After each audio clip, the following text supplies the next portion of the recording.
नमस्कार, मैं हूं आपके साथ अनुष्का राय और आप देख रहे हैं रीडर्स फर्स्ट न्यूज। छत्तीसगढ़ के पूर्व मुख्य न्यायिक मजिस्ट्रेट प्रभाकर ग्वाल एवं अहमदाबाद कोर्ट के एडवोकेट बीएम सिंह व छत्तीसगढ़ हाईकोर्ट के सीनियर एडवोकेट निजमुद्दीन अंसारी ने राजस्व न्यायालयों में हो रहे भ्रष्टाचार के खिलाफ रायगढ़ अधिवक्ता संघ की ओर से चलाई जा रही मुहिम के संबंध को अपना समर्थन दिया और रायगढ़ के अंबेडकर चौक में पिछले 3 दिन से जारी धरना प्रदर्शन स्थल पहुंचे, जहां रीडर्स फर्स्ट ने इन 3 अतिथियों सहित रायगढ़ के अधिवक्ताओं से हमारी खास बातचीत और मुलाकात हुई। आइए हम चलते हैं उस आंदोलन स्थल की ओर जहां जिला अधिवक्ता संघ पंडाल लगाकर धरना प्रदर्शन कर रहा है। यहाँ पर अधिवक्ता संघ रायगढ़ की ओर से एक तीन दिन से अब ये लगातार एक भ्रष्टाचार के खिलाफ मुहिम छेड़ी गई है, जो प्रदेश भर में ये मुहिम है। आज हमारे बीच में यहाँ पर आए हुए हैं प्रभाकर ग्वाल साहब, जो छत्तीसगढ़ के पूर्व न्यायिक मजिस्ट्रेट, मुख्य न्यायिक मजिस्ट्रेट भी रह चुके हैं और यहाँ पर आज रायगढ़ अधिवक्ता संघ को ये अपना समर्थन देने आए हुए हैं। और साथ ही इनके साथ में 2 अधिवक्ता हैं, जो छत्तीसगढ़ के हाई कोर्ट के अधिवक्ता हैं और एक इलाहाबाद हाई कोर्ट के अधिवक्ता हैं।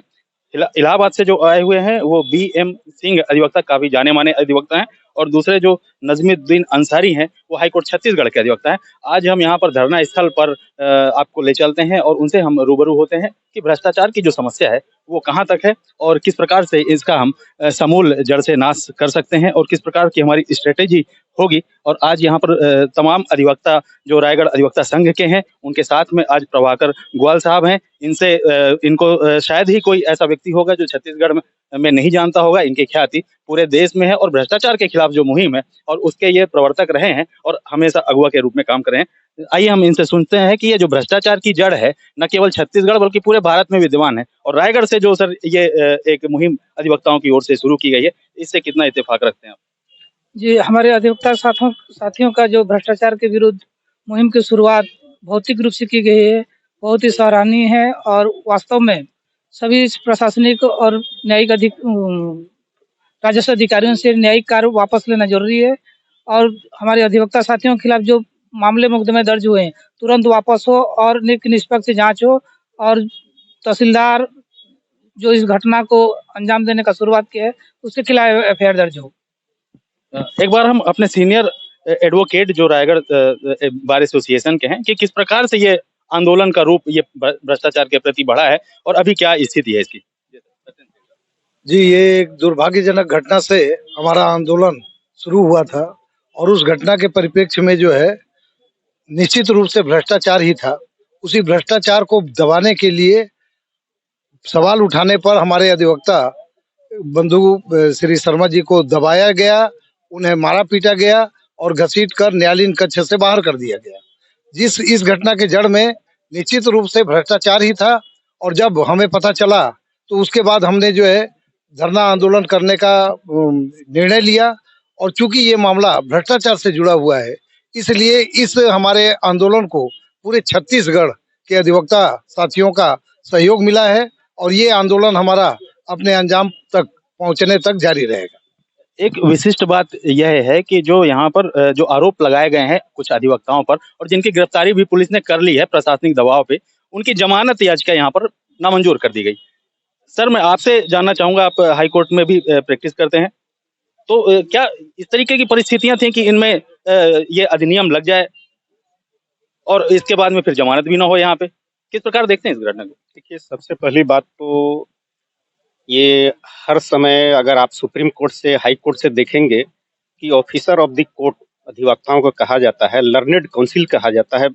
किसी भी व्यवसाय के पहले, किसी डॉक्टर या इंजीनियर के पहले विद्वान नहीं लगता, लेकिन अधिवक्ताओं के पहले विद्वान अधिवक्ता लिखा जाता है। तो यहाँ पर तो ये साबित हो रहा है कि अगर देखा जाए तो ये एट्रोसिटी का मामला तो बनता ही नहीं था और न्यायालय का अपना विवेकाधीन है, विवेका विचार है, वो रिजेक्ट किया। लेकिन इनको जो भी टर्म्स एंड कंडीशन था वो निर्धारित करते, लेकिन जमानत योग्य था और जमानत देना था, क्योंकि एट्रोसिटी एक तो बनता ही नहीं था। और क्या जांच हुआ, क्या नहीं हुआ, कुछ नहीं, जैसा चाहे उनके इशारे पर एफआईआर दर्ज कर ली गई, जो कि सरासर गलत है और हम इसके खिलाफ में हैं कि और हमारा सभी अधिवक्ता, सिर्फ छत्तीसगढ़ नहीं पूरे देश के अधिवक्ता इसके लिए उग्र हैं और आगे भी इस आंदोलन को सफल बनाने के लिए तत्पर हैं। अधिवक्ता संघ की ओर से शुरुआती समय से ही ये कहा जा रहा है कि जो एफआईआर अधिवक्ताओं के ऊपर किया गया है वो सरासर गलत है और इसमें जो एफआईआर है वो राज्य शासन उसको वापस ले तत्काल। और मुझे लगता है कि यही एक मूल मुद्दा है और इसके अलावा भी तमाम मुद्दे हैं। हम उन मुद्दों के साथ में जो यहाँ वर्तमान में अध्यक्ष हैं हम उनसे राजेंद्र पांडे जी से समझना चाहेंगे क्या है ये पूरा मुद्दा और किस प्रकार की लड़ाई होगी आगे। निश्चित तौर पे ये एक दुर्भाग्यपूर्णजनक घटना से इस लड़ाई की उत्पत्ति हुई थी। लेकिन इसका मूल जो राजस्व न्यायालय की अव्यवस्था, भर्राशाही और वहां पर जो अधिकारियों के मनमाने तरीके से जो कार्यप्रणाली है, इन सब बातों को लेकर ये आंदोलन हमारा जारी है। और हमारे कुछ साथियों के खिलाफ जो एफआईआर हुआ था उसमें जो धाराएं लगाई गई हैं पुलिस के द्वारा, वो निश्चित तौर पे वो सब धाराएं उसमें नहीं लगनी थी और कुछ मामले को बढ़ा चढ़ाकर पुलिस के द्वारा इसमें कार्रवाई की गई है, जिससे हमारे आज कई साथी जेल में निरुद्ध है और वो दोषी के रूप में उन्हें माने जा रहे हैं, जबकि उनका ऐसा कोई अपराध नहीं उनके द्वारा कारित नहीं किया गया था। राजस्व न्यायालय की परिस्थितियों से आम जनता पूरी तरह से वाकिफ है। वहां पर सबसे बड़ी बात जो एक विडंबना है कि अधिवक्ताओं की उपस्थिति को लेकर राजस्व अधिकारी हमेशा भयभीत रहते हैं। उनके द्वारा सबसे पहले बात ये कहा जाता है कि वकील की इसमें कोई जरूरत नहीं है, तुम आना हो तुम्हारा काम हो जाएगा। तो ये वकीलों से इतना उनको भय क्यों होता है? क्योंकि उनको मालूम है कि वकील अगर किसी मामले में उपस्थित होगा तो उनके द्वारा जो भ्रष्टाचार की परिस्थिति निर्मित की जाती है उसे कहीं ना कहीं उनको वो बाधित करेगा और ये उनको इस माने भ्रष्टाचार के लिए वो सरलता से कार्रवाई नहीं कर पाएंगे। ये इलाहाबाद हाई कोर्ट से हमारे बीच में यहाँ पे अधिवक्ता हैं वरिष्ठ अधिवक्ता BM सिंह साहब। हम इनसे जानना चाहेंगे, ये भी यहाँ पे रायगढ़ अधिवक्ता संघ के बैनर तले आए हुए हैं। किस प्रकार से आप इस पूरे आंदोलन को, मुहिम को देखते हैं और क्या इसका सोल्यूशन हो सकता है? मैं एक आपको इम्पोर्टेंट बात बताऊंगा आज इसके माध्यम से कि हमारे कई साथियों ने आवाज उठाई और मुझे लगता है शायद कम लोगों को इस बात की जानकारी होगी कि रेवेन्यू कोर्ट्स में जो भ्रष्टाचार की पोजीशन है और रेवेन्यू कोर्ट्स में जो बिना प्रोसीजरल कार्रवाई होती है, इस बात को इलाहाबाद हाई कोर्ट के ऑनरेबल जस्टिस SN श्रीवास्तव ने कॉग्निजेंस लिया। और आपको याद होगा कि उन्होंने एक जजमेंट पास किया और उन्होंने गवर्नमेंट को डायरेक्शन किया था कंसीडर करने के लिए कि जो जुडिशियल वर्क है वो एडमिनिस्ट्रेटिव ऑफिसर से हटा लिए जाएं, उसको कैडर अलग बनाया जाए। मुझे शायद आपको पता होगा, नहीं है तो हम उसको आगे बढ़ाएंगे थीम को। तो उन्होंने इस बात को माना कि जो ये रेवेन्यू ऑफिसर्स हैं, he is not capable to the judicial work, they are simply the administrative officer, they doesn't know how to deal the evidences। तो मेरे साथी ने जो कहा कि वो अधिवक्ताओं से बहकाते हैं, उसका मूल कारण यही है कि वो केवल इतिहास रटकर पास होने के बाद में अधिकारी बने हैं, वो एविडेंस पढ़े नहीं है। अधिवक्ता एविडेंस की बात करेगा, कॉमन आदमी एविडेंस जानता नहीं है, इसलिए वो अधिवक्ताओं से मेल नहीं खाते। पहली बात, एक विषय ये है। दूसरी बात, अधिवक्ता यहाँ दूसरों को न्याय दिलाने के लिए आते हैं, झगड़ा करने के लिए आए हैं? क्या अधिवक्ताओं को नहीं मालूम है किस ऑफिसर के साथ में कैसी बात करनी चाहिए? मुझे इस बात की बड़ी शर्म आ रही है, इस बात को जानकर और महसूस कर कि एफआईआर भी उन सेक्शंस में की गई है जो अपराध कभी अधिवक्ता करना तो छोड़ो, सोच नहीं सकते न्यायालय परिसर में। ये केवल तहसीलदार महोदय ने अपने स्टाफ के ऊपर दबाव बनाकर केवल मामले को रंग देने के लिए, कलरेबल एक्सरसाइज करने के लिए ये गंभीर धारा लिखाई है। निश्चित रूप से हम सरकार से भी इसकी मांग करेंगे और अगर मामला इस हाई कोर्ट में तो जाएगा ही जाएगा, अगर जरूरत पड़ेगी सुप्रीम कोर्ट भी जाएंगे हम लोग। इस ऑफिसर के खिलाफ में इंक्वायरी होनी चाहिए और इंक्वायरी दो विषय में होनी चाहिए। नंबर 1, इसका पर्सनल कैरेक्टर के साथ में इसकी ऑनेस्टी किस प्रकार की है, इसकी आर्थिक संपत्ति की जांच होनी चाहिए, नंबर 1। नंबर 2, इसके खिलाफ इंक्वायरी होने के साथ में कार्रवाई हो और क्रिमिनल ऑफेंसेस की एफआईआर दर्ज होनी चाहिए। तब हम इस मामले को और इस दृष्टिकोण से देखते हुए आगे बढ़ाएंगे। चलिए, राजस्व न्यायालयों में लगातार भ्रष्टाचार की शिकायत पूरे देश भर से आ रही है। रायगढ़ उसका एक जीता जाता उदाहरण है कि अभी यहाँ पर ये अधिवक्ता साथियों ने एक आंदोलन की रूपरेखा तैयार कर ली है और कुछ घटना इस प्रकार से हुई है। इस जो घटना हुई है, जो तथाकथित मारपीट की बात कही जा रही है, आप इसको किस हिसाब से देखते हैं? क्या वो एक जो वहाँ पे परिस्थितियां थी उस वजह से है या किस प्रकार से अधिवक्ताओं के हिसाब से देखते हैं आप? सर देखिए, जहाँ तक भ्रष्टाचार की बात है, एक छोटा सा उदाहरण मेरे कोर्ट का मैं दे देता हूँ। मैं जब जयपुर में था तो एक पक्षकार ने आके मेरे टेबल में ऐसे 300 रुपये उछाल दिया था, तो मैं उसको कार्रवाई करके एसीबी में भेजा। तो मेरे कोर्ट में 8 महीने तक न तो बाबू को कोई 10 रुपये दिया, न कोई अधिवक्ता साथी को देना पड़ा, न कोई पक्षकार को देना पड़ा। तो भ्रष्टाचार के ऊपर आज शासन कार्रवाई नहीं कर रही है। ऐसे कार्रवाई होती रहेगी ना तो निश्चित रूप से भ्रष्टाचार खत्म हो जाएगा। और सबसे बड़ी बात, हम किसी राजस्व अधिकारी के खिलाफ भ्रष्टाचार का शिकायत एसीबी में करते हैं ना, एसीबी से उस अधिकारी को फोन आ जाता है तुम्हारे खिलाफ शिकायत आया है बोल के।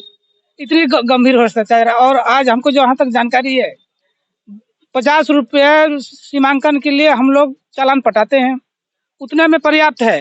लेकिन पक्षकार आज की तिथि में 5 से 10 हजार रुपये खर्चा नहीं करेगा तो उसका सीमांकन नहीं होगा। तो गरीब आदमी कहाँ से सीमांकन करेगा, कहाँ से रेवन्यू न्यायालय से न्याय प्राप्त करेगा। ऐसी ऐसी गंभीर स्थिति है। भ्रष्टाचार को ये सरकार बढ़ावा दे रही है, चाहे हमारे भाजपा की सरकार हो या कांग्रेस की सरकार हो। और इससे सबसे बड़ी बात है, आप अध्ययन करिए, उसमें स्टिंग ऑपरेशन कराइए, थाना का सिपाही से लेकर एसपी तक और पटवारी से लेकर कलेक्टर तक ये बोली लगा के उस पदों में आ रहे हैं, उस जिले में आ रहे हैं। तो ये कितनी गंभीर बात है, देख लीजिए। इसका स्टिंग ऑपरेशन होना चाहिए, इसकी जांच होनी चाहिए। और ये हकीकत है, भले हमारे पास प्रूफ ना हो। तो इसमें हमको न्याय कहाँ से मिलेगा और व्यवस्था और समाज कहाँ से सुधरेगा, जब एक बोली लगा के ट्रांसफर ले रहा है, भर्ती आ रहा है, पद ले रहा है, जिले और तहसील चुन रहे हैं। रायगढ़ जिले का निवासी तहसीलदार और इसी न्यायालय में, यहाँ तहसील न्यायालय में तो पदस्थ है, इसको किस प्रकार से देखते अरे ये तो बहुत बड़ी गंभीर है। इसको शासन जो यहाँ ट्रांसफर नियुक्ति दिया उसके खिलाफ भी कार्रवाई करना चाहिए। कितने में बोली लगा के इसको यहाँ भेजा है, बोली का पैसा लिया है। सर, आप न्यायालयिक प्रक्रिया में बहुत लंबे समय तक रहे, आपका काफी नाम है और काफी दबदबा है कि आप भ्रष्टाचार के खिलाफ एक लंबी लड़ाई लड़े हैं और काफी ठोस कदम आप उठाते रहते हैं।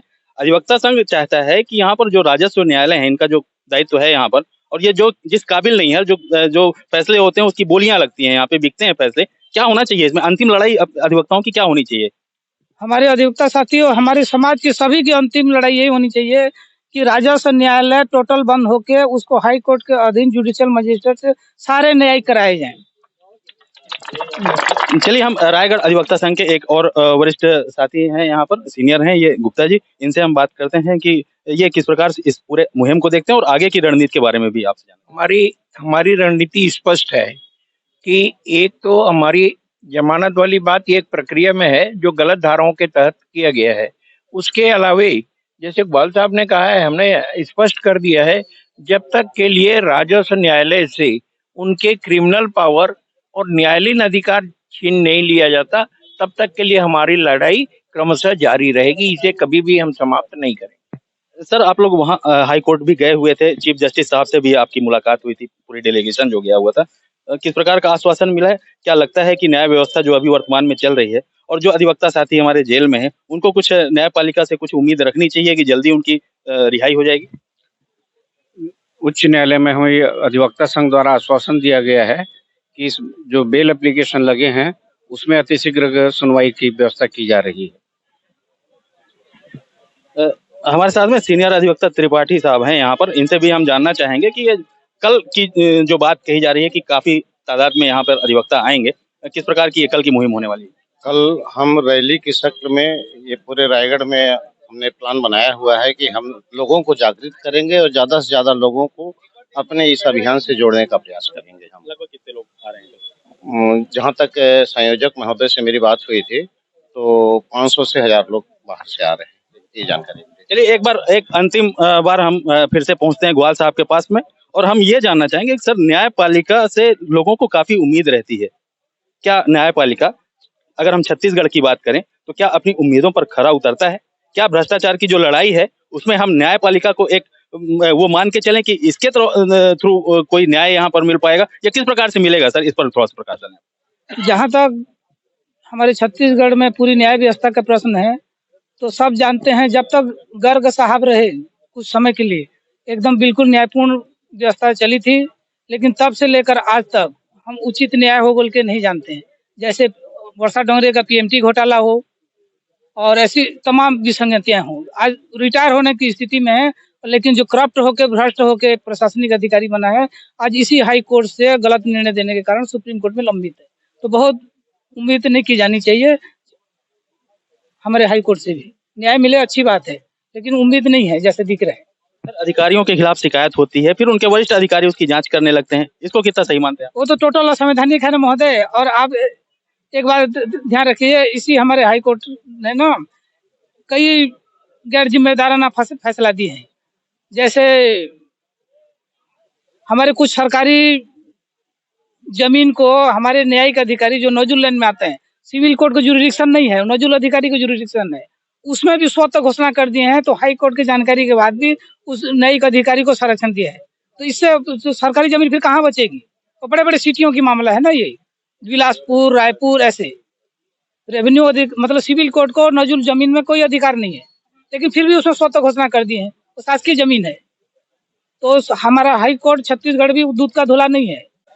हम सबके मन में एक सवाल आता है कि पूरे देश भर में किसान आंदोलन चलाया गया, जिस प्रकार से किसान आंदोलन चलाया गया पूरे देश भर में चला और उनको सफलता भी मिली अंतिम दौर पे।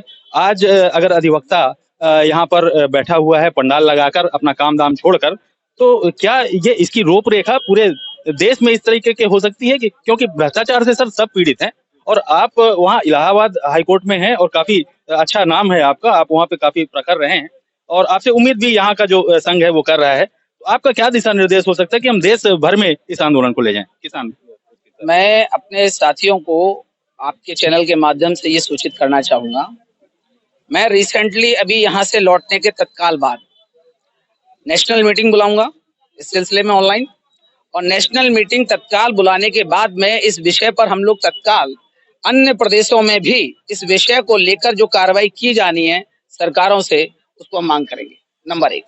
नंबर 2, ये भ्रष्टाचार की समस्या से पीड़ित वकील नहीं है। ये गलत सोचना है कि वकीलों की दिक्कत है। ये भ्रष्टाचार की समस्या देश की समस्या है, देश के प्रत्येक व्यक्ति की समस्या है। अब रही बात कि देश की समस्या को, देश के व्यक्तियों की समस्या को वकील क्यों लड़ता है? अरे अब क्या बताएं, अब वकीलों का धंधा ही यही है कि लोगों के साथ अन्याय हो तो भाई आओ हमारे पास। तो हमारे पास तो जिम्मेदारी है इस देश की, और देश के लोगों के साथ जो अन्याय होता है उसके खिलाफ लड़ने की जिम्मेदारी है। तो हम अधिवक्ता लोग देश की जिम्मेदारी को अपने कंधे पे लेकर इस लड़ाई को आगे लड़ते हैं। इस लड़ाई को जो नेशनल लेवल पर लड़ने की बात हो रही है और ये किसानों के आंदोलन से इसकी तुलना की जा रही है, तो मैं इसमें एक ही चीज कहूंगा, इस देश को लोकतंत्र होने का एहसास या जिंदा होने का एहसास किसानों ने कराया। मैं हृदय से उन सभी किसान संगठनों को, किसानों को धन्यवाद करता हूं कि उन्होंने इस देश को बचा लिया इतनी बड़ी अत्याचारी सरकार से। लेकिन मैं इन अधिवक्ताओं को थोड़ा सचेत करना चाहता हूं। वो किसान धूप में, जैसे बारिश में, सर्दी में डरे नहीं, हर कीमत पर लड़ते रहे। तो मैं अपने साथियों से ये उम्मीद करता हूं, अब सर्दी आएगी वो निकल गई, अभी गर्मी आएगी, बारिश आएगी, लेकिन जब तक हमारी ये लड़ाई सफल नहीं होती हम लोगों को पीछे पांव नहीं खींचना है। इस बात को ध्यान में रखकर हम अपने साथियों से बात करेंगे और जो भी इन्हें मेरी मदद की जरूरत है, मैं तन मन धन जो भी सारी चीज है, सारी चीज आपके साथ में लगाएंगे देश के लिए। रायगढ़ अधिवक्ता संघ के अध्यक्ष भी हमारे साथ में ही मौजूद हैं, आपके पास खड़े हुए हैं। आपने पूरी बात सुनी, कितना इत्तेफाक रख रहे हैं, क्या इस प्रकार की रणनीति आपकी होने वाली है?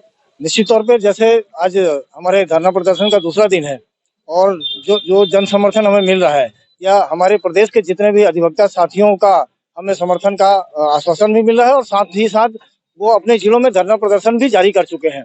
इसका विरोध पूरे प्रदेश में मेरे ख्याल से फैल चुका है, ऐसी पूरी जानकारी हमारे पास है और ऐसा समर्थन हमको पत्र के माध्यम से, उनके प्रदर्शन के माध्यम से मिल रहा है। साथ ही साथ हमारे रायगढ़ के ही कई अधिवक्ता साथियों के पास अन्य राज्यों से भी अधिवक्ताओं के फोन आ रहे हैं कि आप लोगों ने जो ये बीड़ा उठाया है, ये बीड़ा बहुत सही उठाया है और ये जनता की लड़ाई आपको लड़नी है, और इसमें पूरे राज्य के अधिवक्ता तो हमारे साथ हैं। मैं इस बात को कल भी बोला था और आज फिर बोल रहा हूँ, सर भी इस बात को अभी कहीं बोल रहे थे कि हमारा ये आंदोलन आने वाले दिनों में आप देखना किसान आंदोलन की तरह पूरे देश में ये आंदोलन जारी रहेगा और भ्रष्टाचार को जड़ से उखाड़ फेंकना है। ये मुहिम और ये संकल्प प्रत्येक अधिवक्ता, जो देश का अधिवक्ता, जागरूक अधिवक्ता है, वो ले रहा है और इस लड़ाई को हम अवश्य जीतेंगे। भले ही ये लड़ाई कितनी भी लंबी हो, इसके लिए हमें कितना भी संघर्ष करना पड़े, हम इसके लिए तैयार हैं और ये लड़ाई हम अवश्य लड़ेंगे। रायगढ़ की सड़कों में कल कितने कोट दिखने वाले हैं, काले कोट? रायगढ़ की सड़कों में मैं कम से कम आपको संख्या बता रहा हूँ, 700 से अधिक ही दिखेंगे, इससे कम नहीं दिखेंगे, क्योंकि हमारे 4 जिलों से लोग आ रहे हैं, हमारे रायगढ़ के 5 तहसील से लोग आ रहे हैं और रायगढ़ के अलावा 3 से 4 तहसील अधिवक्ता संघों के लोग कल यहाँ पर उपस्थित रहेंगे, ये मैं आपको विश्वास से कह सकता हूँ।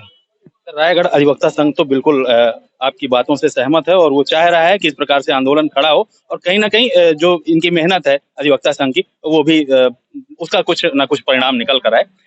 सर, आप वहां से इलाहाबाद से आए हैं, किस प्रकार से आपको ये सूचना मिली कि अधिवक्ता संघ यहाँ पर हड़ताल में है और आप वहां से इतनी दूरी तय करके यहाँ पे पहुंचे? इसका श्रेय तो आप लोगों को है, क्योंकि जो बिना पैसे वाले लोग हैं ना, उनका अगर कोई आज मददगार है तो ये आप सोशल मीडिया वाले लोग हो भैया। ये असली टीवी वाले लोगों को तो किसने खरीद लिया आप जानते हो। तो आप लोगों की वजह से आजकल इतना बड़ा फील्ड हो चुका है सोशल मीडिया का, उसके माध्यम से सूचना मिली। दूसरी तरफ आदरणीय ग्वाल साहब को आप जानते हैं और आदरणीय नसीमुद्दीन अंसारी साहब, जो हमारा ऑर्गेनाइजेशन है डॉक्टर अम्बेडकर राष्ट्रीय अधिवक्ता संघ, उसके वो राष्ट्रीय सह संयोजक हैं। तो उन्होंने मुझे जानकारी दिया सर इस तरह की घटना है, तो मैंने कहा okay, I will decide it, I will to meet our brothers. तो उनके माध्यम से भी मिला और आपके माध्यम से भी मिला, इस तरह मेरा यहाँ आना हुआ। बहुत बहुत धन्यवाद सर। तो ये आज का प्रसंग यहाँ पर रहा है, जो अधिवक्ता संघ के बैनर तले आज ये जो आंदोलन का तीसरा दिन है, आज वो काफी सफल रहा है और काफी हाईलाइटेड है पूरे प्रदेश में, क्योंकि ये जो पूर्व मुख्य न्यायाधीश हैं यहाँ पर पहुंचे हुए हैं और पूरी उनकी टीम पहुंची हुई है। ये है संगठन है इनका जो पूरे राष्ट्रीय स्तर पर भ्रष्टाचार के खिलाफ मुहिम छेड़ा हुआ है और निश्चित रूप से रायगढ़ अधिवक्ता संघ की जो ये मुहिम है जो रायगढ़ से प्रारंभ की गई है और इसका कहीं ना कहीं आने वाले दिनों में देशव्यापी असर देखने को मिलेगा।